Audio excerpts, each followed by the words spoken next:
Have you ever been in a perfectly fine relationship until your mind convinces you it's falling apart? A simple delay in a reply, a slightly different tone, or a missed goodnight text, and suddenly your thoughts are racing. Are they losing interest? Did I say something wrong? Or are they pulling away? Sound familiar? This isn't just overthinking, it's emotional self-sabotage dressed as being careful. And the worst part, you probably think you're protecting yourself. But the truth is, overthinking isn't keeping you safe. It's keeping you stuck. It creates problems that don't exist, turns minor moments into emotional landmines, and slowly drains the joy out of what could be a beautiful connection. And even though deep down you know you're overanalyzing, it still feels impossible to stop. Why? Because your brain has been wired to scan for threats in love, especially if you've been hurt before. That hyper-alertness becomes a habit. And unless you know how to interrupt it, it will take over. In this video, we're breaking down exactly why overthinking happens in relationships and how to finally take control of your thoughts before they control you. You'll learn how to spot the warning signs, reframe anxiety into clarity, and finally feel safe in your own mind again. This isn't about ignoring your instincts. It's about learning to trust them without being hijacked by fear. If you've ever felt exhausted from your own thoughts, you're not alone, and you don't have to stay in that cycle. Let's start where healing begins. Awareness. Overthinking in relationships doesn't come out of nowhere. It's not just a random bad habit we pick up one day. It's often rooted in something much deeper.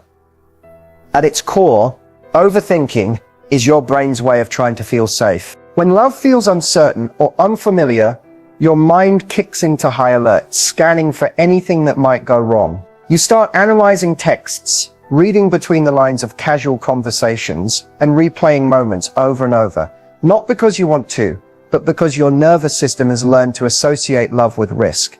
This usually starts from past experiences. Maybe you've been hurt before, lied to, ghosted, betrayed, or just left without closure. And even though this is a new relationship, your brain doesn't see it that way. It sees similar patterns, similar silences, similar behaviors, and says, last time this happened, you got hurt. Let's figure it out before it happens again. So it overanalyzes, it tries to predict and control, thinking that if it can just figure it out, you'll be safe from pain. But here's the catch. Overthinking doesn't protect you. It just disconnects you. It pulls you out of the present moment and into a mental maze that has no exit. Instead of enjoying your connection, you're watching it under a microscope, looking for proof that something's wrong. And when you look for problems, your mind will always find them, even if they don't exist. Over time, this creates tension between you and your partner. You might become more reactive, less trusting, or emotionally distant, all because your mind is fighting a battle your heart didn't sign up for. You question everything. You start to pull away or demand constant reassurance, and that pressure starts to push the other person away, reinforcing the exact fear you were trying to avoid. Another reason we overthink is a lack of internal security.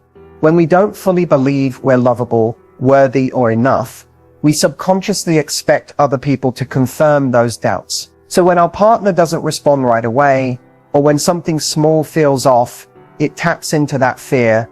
I knew I wasn't enough. This is how overthinking becomes self-fulfilling. It's also worth mentioning that overthinking can be fueled by perfectionism.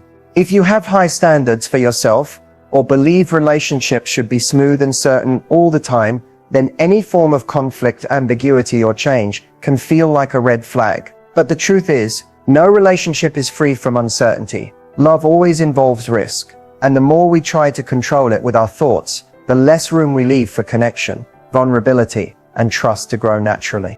Understanding all of this is the first step toward change. Because once you realize that your overthinking isn't random, and more importantly, that it's not your fault, you can begin to untangle it. You can start replacing fear with curiosity, anxiety with awareness, and doubt with trust. And that's when everything starts to shift. When you find yourself spiraling, your thoughts racing, your chest tightening, and every little detail turning into a potential disaster, there's one powerful technique that can stop the overthinking in its tracks. It's simple, but most people never think to use it in the heat of the moment. Here it is. Interrupt the pattern by asking yourself what you know versus what you're assuming. That's it. But don't let the simplicity fool you. This one shift can completely rewire your reaction to anxiety in real time. When we overthink, we blur the line between fact and fiction. Our minds create entire stories out of silence, tone changes, or small shifts in routine. We fill in the blanks with worst-case scenarios. But the truth is, most of what fuels overthinking isn't based on anything concrete. It's based on fear, on past wounds, on imagined outcomes we've rehearsed so many times they feel real. This practice of separating facts from fear does more than calm you down. It gives you back your power. When you challenge the story, you challenge the anxiety. You create a gap between the trigger and your emotional reaction. And in that gap, you get to choose a new response. You can choose to stay grounded instead of getting swept away. You can choose to breathe instead of spiral. You can choose to wait, observe and respond instead of react impulsively. Over time, this becomes a new habit. It becomes second nature to pause and ground yourself instead of diving into self-doubt. And what's really amazing is how quickly this changes your emotional energy, not just for you, but in your relationship. You start showing up calmer, more confident, less desperate for answers or validation. That shift is magnetic. It creates space for trust to grow instead of fear to take over. One key to making this technique stick is to literally say it out loud or write it down when the spiral starts. Create 2 columns, what I know and what I'm assuming. Put your thoughts into those buckets. You'll often realize that 90% of what's stressing you out lives in the assumption column. This isn't about denying your feelings, it's about anchoring them in truth. Because only when you're rooted in what's real can you truly find clarity and peace. You don't have to believe every thought you think, and you don't have to follow every anxious urge. Sometimes all it takes is one question to stop the spiral before it starts. Let's bring this to life with a real example, a situation many people have faced, but few know how to handle in a healthy way. Imagine you're dating someone new. Things have been going well for a few weeks. You're texting every day, sharing inside jokes, having long conversations at night. There's a clear connection, and you're starting to feel excited about where it's going. Then suddenly, something shifts. One day, they don't text good morning. They reply later than usual. The messages feel shorter. Your stomach drops. Immediately, your mind jumps into overdrive. What did I do wrong? Are they pulling away? Are they seeing someone else? Was I too available? Too emotional? You reread the last conversation over and over. You analyze every word. You ask your friends what they think. You go back to their social media to see if something changed. You try to act cool, but inside you're panicking. This is the chaos. It starts small, but it snowballs. And if you're not careful, your reaction to that anxiety becomes the thing that drives the other person away, not their original behavior. Now let's take that same moment and apply a shift in mindset. Instead of reacting, you pause. You notice the anxiety creeping in, and you ask yourself, what do I know? And what am I assuming? You realize the only fact is that they haven't texted you yet. That's it. You don't know why. You don't know if it's about you. You don't have evidence that anything is wrong. So you breathe. You give space. You choose not to fill in the blanks with fear. And when they do reach out later, it turns out they had a packed day at work. Their phone died, and they didn't even realize how much time had passed. They weren't pulling away. They were just being human. That's clarity. It doesn't come from getting answers from someone else. It comes from not needing immediate answers in the first place. The difference between chaos and clarity is how you respond to uncertainty. One version has you clinging, over-explaining, or shutting down to protect yourself. The other allows you to stay calm, grounded, and secure even when things feel a little uncertain. Most people think clarity comes from the other person doing the right thing, texting on time, being super consistent, always reassuring you. But the truth is, if your peace depends on them, you'll always be vulnerable to emotional chaos. Clarity isn't something someone gives you. It's something you create through emotional discipline, through choosing not to chase every thought, through building trust in yourself. The moment you stop reacting to the fear and start anchoring in the present, is the moment you step out of the spiral and into your power. That's the shift. And once you experience it, even once, you'll never want to go back. One of the most subtle but damaging habits in relationships is what's often called the reassurance trap. It starts out innocently, just a quick check-in to feel close, a simple, do you still love me or are we okay? But over time, this need for reassurance becomes a cycle, one that quietly erodes trust, confidence, and connection from the inside out. Here's how it usually plays out. You start to feel unsure. Maybe your partner is quieter than usual. Maybe they didn't reply right away. Or maybe you're just feeling off. Instead of sitting with that discomfort, you reach out for reassurance. Maybe you ask them to confirm how they feel about you. Or you fish for compliments.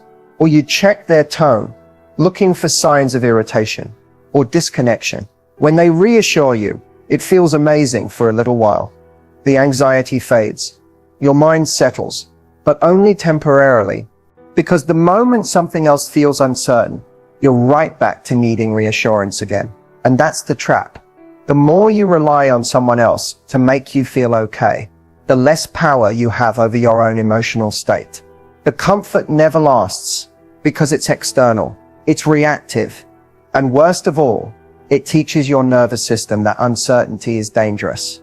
And the only way to feel better is to get something from another person. This can be incredibly draining, not just for you, but for your partner too. Over time, they may begin to feel pressure to always say the right thing, to always be on, or to constantly manage your emotions. What started as vulnerability becomes emotional dependency. And eventually the relationship stops feeling light, relaxed, or joyful. It begins to feel heavy. So what's the alternative? It starts with learning how to self-soothe. That means building your own emotional muscle to stay present during moments of doubt instead of panicking or seeking immediate relief. It means talking to yourself with the same calm reassurance you might give a close friend. It's okay to feel this way. Nothing is wrong just because it feels uncomfortable. I can handle this. It doesn't mean you can't express your needs or ask for clarity in a relationship. You absolutely can, but there's a difference between asking from a place of grounded connection versus asking from panic. One says, I value our communication. The other says, I need you to fix this feeling I'm having. That's a big difference, and people can feel it. When you step out of the reassurance trap, you start to reclaim a deeper sense of safety, one that doesn't rely on someone else's mood, words, or availability. You stop needing constant confirmation that you're loved or wanted, because you start to feel it internally, and that shift changes everything. It allows your relationships to breathe, grow, and flow naturally, without being smothered by fear. You deserve love that feels calm, and that begins by learning to become your own source of reassurance, not because you don't need others, but because you've stopped depending on them to fill the spaces only you can truly hold. Emotional security is what allows you to feel grounded in a relationship, even when things aren't perfect. It's what helps you stay calm when you don't get an instant reply. It's what stops you from spiraling when someone pulls away slightly or when a plan changes. Emotional security is the foundation of peace, not just in love, but within yourself. And the truth is, most people are trying to build relationships without first building that foundation. So how do you actually develop emotional security? It starts with a mindset shift. You are responsible for your own internal world. That might sound intimidating at first, but it's actually the most liberating thing in the world, because it means you don't have to wait for anyone else to behave perfectly for you to feel okay. Once you recognize the real fear, you can comfort it without needing someone else to fix it for you. That's emotional maturity. It's not about never feeling upset. It's about knowing how to respond to your feelings in a way that strengthens you instead of draining you. Another key to building emotional security is setting and keeping small promises to yourself. This sounds simple, but it's powerful. Every time you follow through on something you said you'd do, whether it's going for a walk, turning off your phone before bed, or taking a break from social media, you send a message to yourself, I can trust me. That trust compounds over time. And eventually, even when someone else disappoints you or things feel uncertain, you still feel anchored because you're no longer outsourcing your emotional safety. Boundaries also play a huge role. People often associate boundaries with pushing others away, but in reality, they're what make deep connection possible. When you know your limits, what you will and won't tolerate, what you need to feel safe. You stop betraying yourself for the sake of harmony. That kind of integrity builds confidence. And confidence is one of the most magnetic, calming forces you can bring into any relationship. The most emotionally secure people aren't the ones who never get triggered. They're the ones who know how to handle those moments without self-abandoning.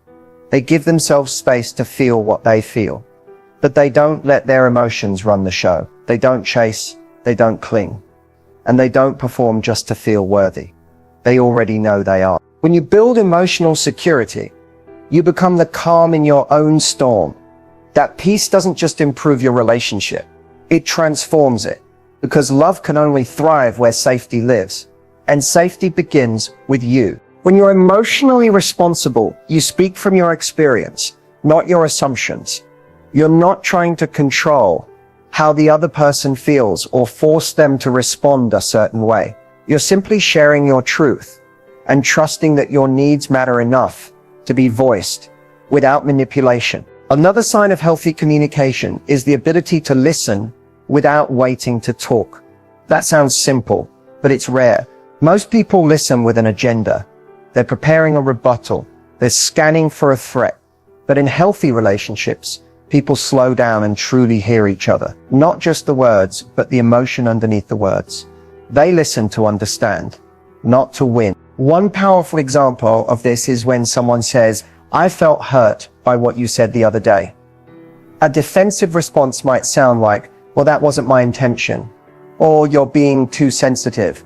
But a healthy response might be, "I didn't realize that landed that way. Tell me more about what you felt." That kind of response doesn't mean you're admitting wrongdoing.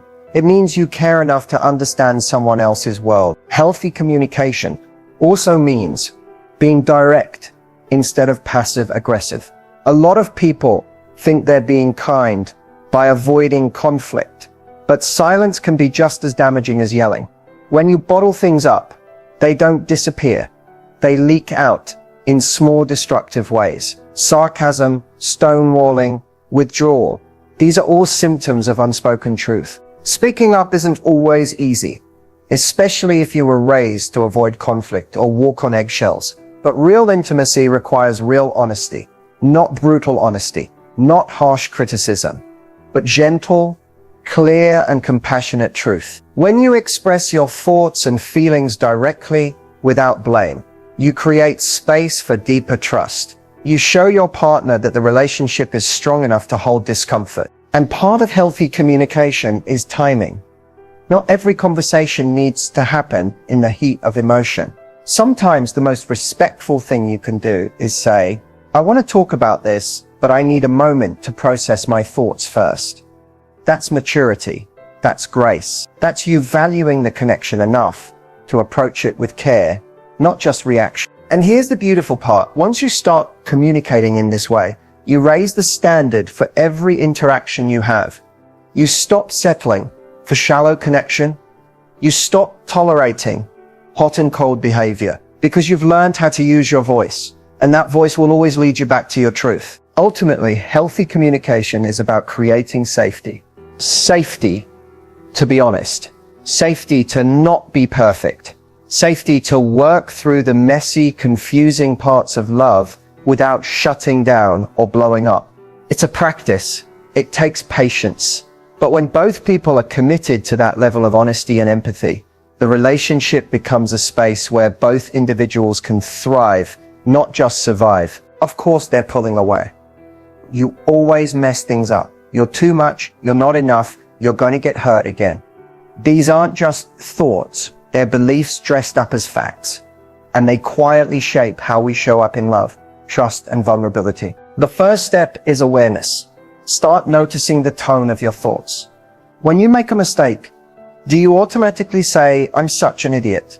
When someone seems distant, do you instantly assume it's about you? When something feels uncertain, do you spiral into worst-case scenarios? These reactions might feel automatic, but they're not unchangeable.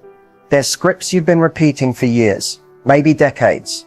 And every time you repeat them, you reinforce them. But here's the good news. Your inner voice is trainable. You can interrupt the story and write a new one. The moment you hear that harsh, judgmental thought, Pause, then challenge it. Ask, is this thought true? Is it helpful? Would I say this to a friend? Chances are, the answer is no. And if you wouldn't speak that way to someone you love, you don't need to speak that way to yourself either. These are not just phrases, they're anchors. They remind your nervous system that you are safe, even when you don't have all the answers. That you are worthy, even when someone else's behavior makes you question it. That you are growing, even when you feel stuck. Your mind will resist at first. It's used to the old programming. It's used to bracing for impact, scanning for danger, assuming the worst. That's survival mode. But love doesn't thrive in survival. It thrives in trust. And trust begins inside you. Every time you reframe a thought with compassion, you rewire your brain for emotional resilience. You create space between the trigger and your reaction. You stop letting fear run the show. And over time, your inner voice becomes your greatest ally, not your biggest bully. Imagine waking up and hearing this instead. You don't have to be perfect. You're allowed to be a work in progress. You're showing up. You're growing. That kind of inner dialogue changes how you walk into a room, how you express your needs, how you handle silence, and how you respond to uncertainty. It's not magic. It's a choice. And the more you make that choice, the more you realize your peace was never dependent on someone else choosing you. It was always about you choosing yourself. As we wrap up today's conversation, I want to leave you with a few key takeaways, practical tools that you can start applying right now to stop overthinking your relationships and build the emotional security you deserve. First, remember that your feelings are valid, but not all of your thoughts are truth. Your mind can trick you into thinking the worst, but you have the power to pause, ask questions, and ground yourself in what you actually know, not what you're assuming. Next, challenge the habit of seeking constant reassurance from others. While it's completely normal to want affirmation, true emotional security comes from self-validation. Build your confidence in your own worth and watch how your relationships transform as a result. Don't place the burden of your peace on someone else's shoulders. When you find calm within yourself, the need for external validation naturally diminishes. The third takeaway is healthy communication. If you're in a relationship, make a commitment to communicate clearly and honestly. Express your needs, but do so with compassion, not from a place of panic or blame. Practice speaking from your own experience, not your assumption. And remember, listening is just as important as speaking. True connection comes from understanding, not just being understood. Finally, reframe your inner dialogue. Every time you catch yourself in a spiral of negative thoughts, remind yourself that you have the power to reframe. Replace judgment with compassion. Replace "I'm not good enough" with "I am enough as I am, and I'm learning." This simple shift can profoundly change how you feel and how you approach your relationships. Building emotional security and stopping the cycle of overthinking is a journey. It takes time, practice, and a lot of self-compassion. But the rewards are worth it. Deeper, more peaceful relationships, stronger trust in yourself, and a more fulfilling sense of connection to others. Thank you for joining me today. If you found these tips helpful, don't forget to like, share, and subscribe for more insights on building stronger, healthier relationships. Take care of yourself and remember, you're worth every bit of the effort it takes to love yourself first.